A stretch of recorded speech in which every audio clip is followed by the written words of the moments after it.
We finally did it! Sacramento Kings are back! The Sacramento Kings have one of the most passionate fan bases in the league, plagued by one of the worst owners in professional sports. The question is, can they overcome the overbearing hand of Vivek Ranadive and get Sacramento back on track? Last year, the Kings fired their coach, Mike Brown, and traded their star point guard, De'Aaron Fox, for Zach LaVine. Through all the turmoil, they finished with 40 wins and lost to the Mavs in the first play-in game. The team was the definition of mediocre.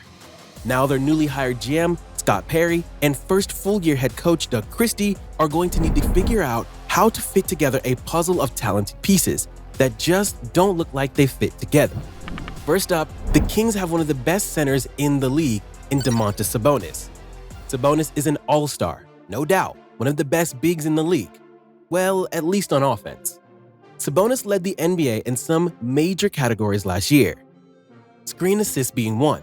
No one creates space for their teammates by screening in the league at the level of Sabonis. He also led the NBA in rebounding and is particularly dominant in cleaning up the garbage on the defensive end, not allowing teams to get second-chance points. He finished third in assist percentage amongst centers behind only Jokic and Embiid. Sabonis is elite at passing out of the five. And to top it all off, he shot nearly 42% on over 2 3-point attempts per game. He's basically the perfect space-creating center on offense. However, he is a non-factor as a rim protector and lacks the quickness to switch out to the perimeter. For that reason, the Kings had the 5th worst defense inside 5 feet and were the 2nd worst in the league at defending the three-pointer, which is really the team's problem. They have plenty of talent on offense, but it's hard to imagine they can be an adequate defensive team without reshaping their roster. We can't put all the blame on Sabonis, though. Almost every star player in the league has at least one weakness. It's management's job to find the right guys to supplement them with the right supporting cast.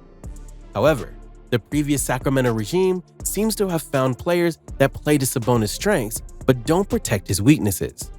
Zach LaVine, who was acquired in the De'Aaron Fox trade, was the best three-point shooter by percentage in the NBA last season amongst all players at least 3 threes per game. LaVine shot .446 on 7 attempts per game, playing for 2 separate teams. That type of accuracy is truly unworldly, and these weren't easy threes either. LaVine was by far the most accurate three-point shooter in pull-ups, shooting nearly 44% on over 4 pull-up threes per game. LaVine only hit 1.2 catch-and-shoot threes per game, but he shot them at just under 45% accuracy, proving that he's equally lethal off the ball as he is as a primary ball handler. And lastly, LaVine finished 2nd in the league in points per game in transition, proving that he still uses his speed at an elite level after suffering injuries. Another off-ball skill that will come in handy playing alongside Sabonis. But LaVine has a track record of padding stats for losing basketball teams.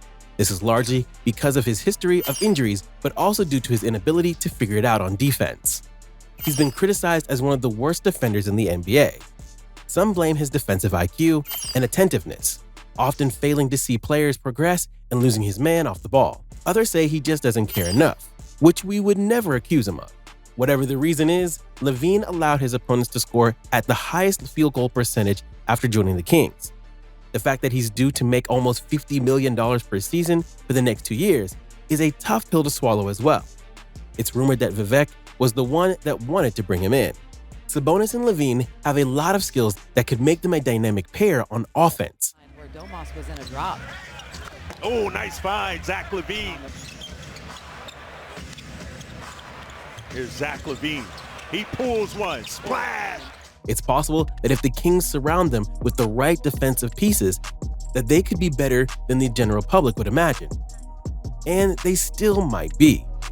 But we also have to consider that they have another player who brings a lot of the same qualities as LaVine: great offense and poor defense at the shooting guard position. We're talking about DeRozan. If you don't really understand DeRozan's game, he's a little harder to figure out.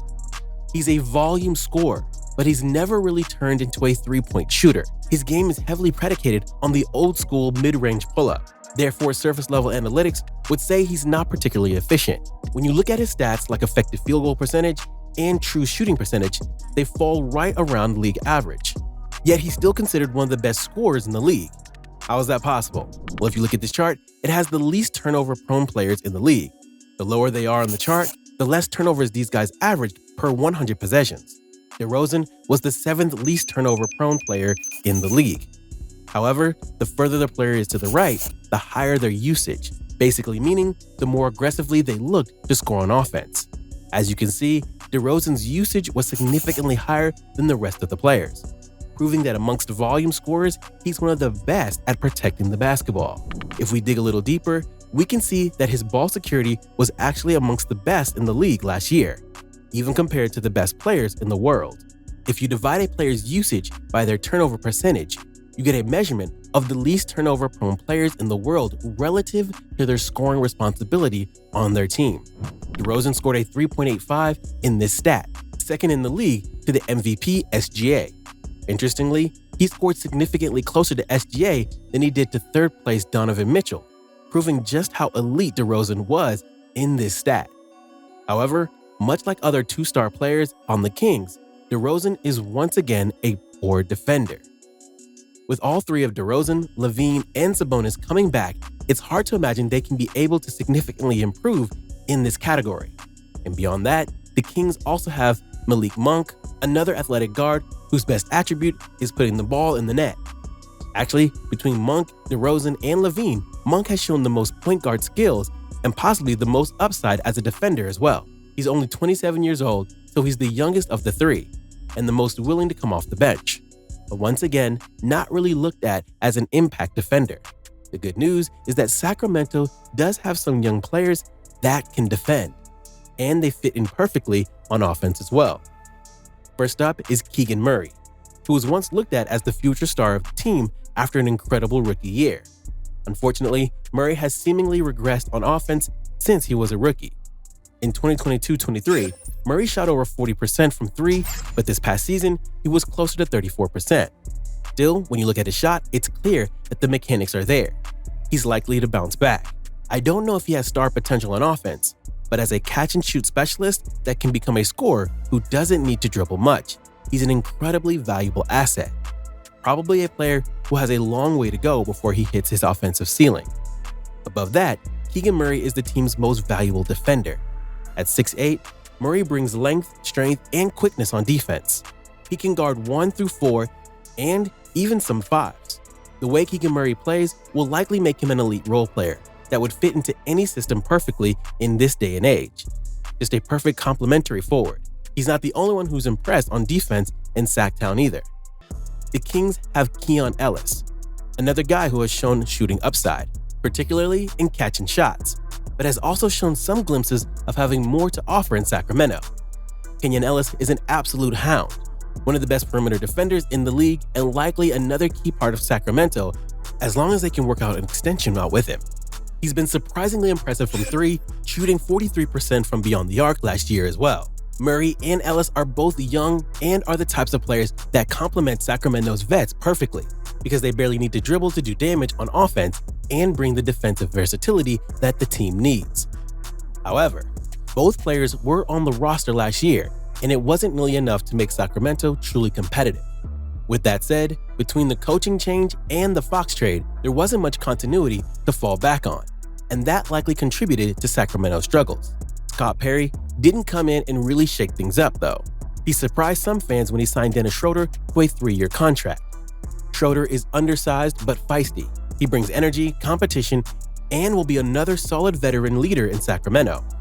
Between Schroeder and Ellis, Sacramento might have a couple of guards that can fight around screens and defend the perimeter. But still, it's really hard to figure out how Sacramento can keep their 3 highest paid players on the floor and play half-decent defense. I'd love to see it, since the Kings are one of the most deserving fan bases in the league, but they might need to be patient. They've drafted some interesting prospects in Nick Clifford and Devin Carter the past couple years who looked great in Summer League. Guys that could come in and bring some energy as role players. But more than likely, this team will need a little reshaping. At this point, it's unlikely that LaVine would bring back any value via trade with his contract. I think that Sacramento might have more luck trading DeRozan, who could still potentially bring offense to a contender and has a more manageable salary. LaVine is a little younger and could remain an offensive catalyst a little longer while Murray hopefully ascends into a bigger offensive contributor. But I'd love to hear what the Kings fans think. Who do you guys want to keep? DeRozan, LaVine, Monk? And do you guys have faith in Scott Perry and Doug Christie to rewrite the ship? Let us know in the comments section, and don't forget to subscribe to Sports Insight.